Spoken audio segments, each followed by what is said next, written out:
മാങ്ങാ മോഷണം പിരിച്ചുവിട്ട പോലീസുകാരനെ തിരിച്ചെടുക്കില്ല. പച്ചക്കറിക്കടയിൽ നിന്നും മാങ്ങാ മോഷ്ടിച്ചതിന് പിരിച്ചുവിട്ട പോലീസുകാരനെ തിരിച്ചെടുക്കില്ലെന്ന് ആഭ്യന്തര വകുപ്പ്.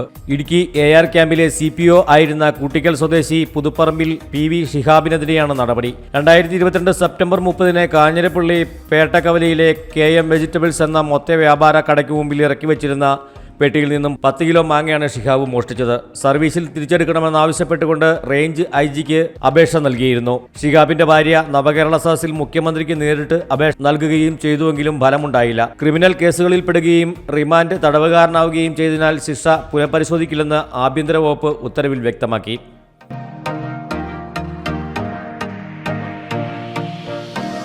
കണ്ണീരോർമ്മയുടെ 22 വർഷങ്ങൾ. വേമ്പനാട്ടുകായലിൽ 29 പേരുടെ ജീവൻ പൊലിഞ്ഞ കുമരകം ബോട്ട് ദുരന്തം ഉണ്ടായിട്ട് 22 വർഷം. 2002 ജൂലൈ 27 ബോട്ടപകടമുണ്ടായത്. PSC നടത്തുന്ന ലാസ്റ്റ് ഗ്രേഡ് തസ്തികയിലേക്കുള്ള പരീക്ഷ നടന്ന ദിവസമായിരുന്നു അന്ന്. മുഹമ്മയിൽ നിന്നും പുലർച്ചെ 5:45 കുമരകത്തേക്ക് പുറപ്പെട്ട A53 നമ്പർ ബോട്ടിൽ 300ഓളം യാത്രക്കാരുണ്ടായിരുന്നു. കൂടുതലും PSC പരീക്ഷ എഴുതാൻ പോയ ഉദ്യോഗാർത്ഥികൾ. മരണപ്പെട്ടവരിൽ 15 സ്ത്രീകളും 13 പുരുഷന്മാരും 9 മാസം പ്രായമുള്ള പിഞ്ചുകുഞ്ഞും ഉണ്ടായിരുന്നു.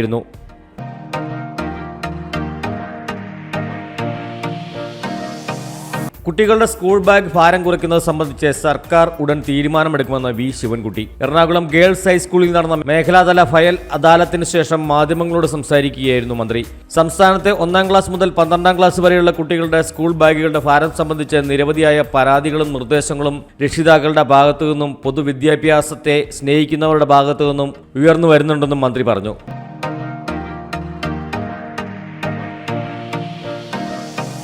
സിനിമാ ചിത്രീകരണത്തിനിടെ അപകടം. കാർ തലകീഴായി മറിഞ്ഞ് അർജുൻ അശോകൻ ഉൾപ്പെടെ പരിക്ക്. നടന്മാരായ അർജുൻ അശോകൻ, മാത്യു തോമസ്, സംഗീത് പ്രതാപ് എന്നിവർ സഞ്ചരിച്ച കാർ തലകീഴായി മറിയുകയായിരുന്നു. മൂവർക്കും അപകടത്തിൽ പരിക്കേറ്റു. കൂടാതെ വഴിയിൽ നിർത്തിയിട്ട 2 ബൈക്കുകളിൽ കാർ തട്ടി ബൈക്ക് യാത്രക്കാരായ 2 പേർക്കും പരിക്കേറ്റു. ശനിയാഴ്ച പുലർച്ചെ 1:30 കൊച്ചി MG റോഡിൽ വെച്ചാണ് അപകടമുണ്ടായത്. ബ്രോമാൻസ് എന്ന സിനിമയുടെ ചിത്രീകരണത്തിനിടെ ആയിരുന്നു അപകടം. സിനിമയിലെ stunt മാസ്റ്ററായിരുന്നു car ഓടിച്ചിരുന്നത്.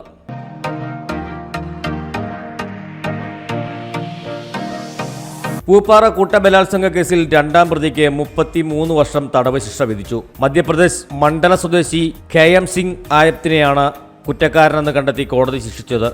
Devikulam first track special court POCSO judge Johnson MI ആണ് ശിക്ഷ വിധിച്ചത്.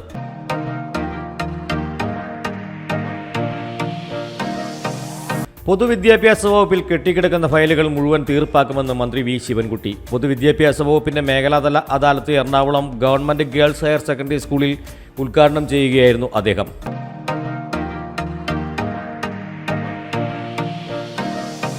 കൊച്ചി ബാംഗ്ലൂർ റൂട്ടിലോടുന്ന വന്ദേ ഭാരത് സ്പെഷ്യൽ ട്രെയിൻ ഈ മാസം 31 മുതൽ സർവീസ് ആരംഭിക്കും. ഈ ട്രെയിൻ മാസത്തിൽ 12 സർവീസാണ് ഇപ്പോൾ നടത്തുക. ബുധൻ, വെള്ളി, ഞായർ തുടങ്ങിയ ആഴ്ചകളിൽ 3 ദിവസമാണ് സർവീസ്. എറണാകുളം, തൃശൂർ, പാലക്കാട്, പോത്തന്നൂർ, തിരുപ്പൂർ, ഈറോഡ്, സേലം, ബാംഗ്ലൂർ എന്നിവിടങ്ങളാണ് സ്റ്റോപ്പുകൾ.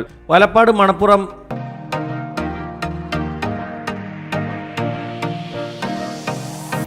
മണപ്പുറം കോപ്ടെക് ആൻഡ് കൺസൾട്ടൻസി ലിമിറ്റഡിൽ നിന്നും 20 കോടിയുമായി മുങ്ങിയ പ്രതി കീഴടങ്ങി. കൊല്ലം സ്വദേശിനി ധന്യ മോഹൻ കൊല്ലം ഈസ്റ്റ് പോലീസ് സ്റ്റേഷനിലാണ് കീഴടങ്ങിയത്. റമ്മി കളിക്കുന്നതിനും ആഡംബര ജീവിതം നയിക്കുന്നതിനുമായിരുന്നു തട്ടിപ്പ്.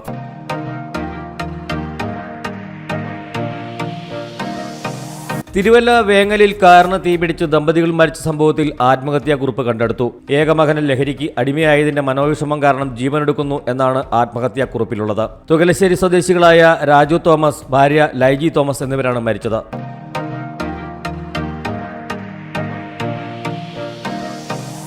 താലൂക്ക് ആശുപത്രിയിൽ ഇന്ന് ജനറൽ OP, ജനറൽ മെഡിസിൻ, ശിശുരോഗ വിഭാഗം, ENT വിഭാഗം, ദന്തൽ വിഭാഗം, ഫിസിയോതെറാപ്പി, NDC വിഭാഗം എന്നിവയാണ് ഇന്ന് നെടുങ്കണ്ടം താലൂക്ക് ആശുപത്രിയിലെ OP വിഭാഗം.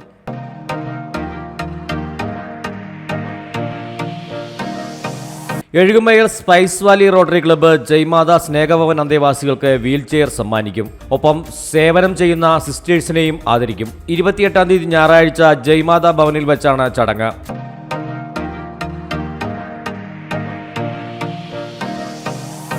കോട്ടയം കാരിത്താസ് ആശുപത്രിയിൽ ക്യാൻസർ രോഗികൾക്ക് സാമ്പത്തിക സഹായം നൽകുന്നു. ഫെഡറൽ ബാങ്കിന്റെ സഹായത്തോടെ ക്യാൻസർ രോഗികൾക്ക് സാമ്പത്തിക സഹായം നൽകി കാരിത്താസ് ആശുപത്രി.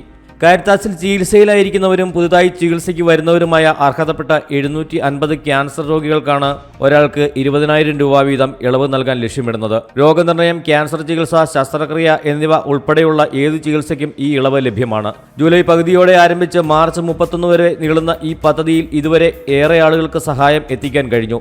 ഈ പദ്ധതിയെക്കുറിച്ചുള്ള കൂടുതൽ വിവരങ്ങൾക്ക് താഴെ കാണുന്ന നമ്പറിൽ ബന്ധപ്പെടേണ്ടതാണ്. തിങ്കൾ മുതൽ ശനി വരെ രാവിലെ 10 മുതൽ വൈകിട്ട് 4 വരെയാണ് ഈ നമ്പറിൽ വിളിക്കേണ്ടത്.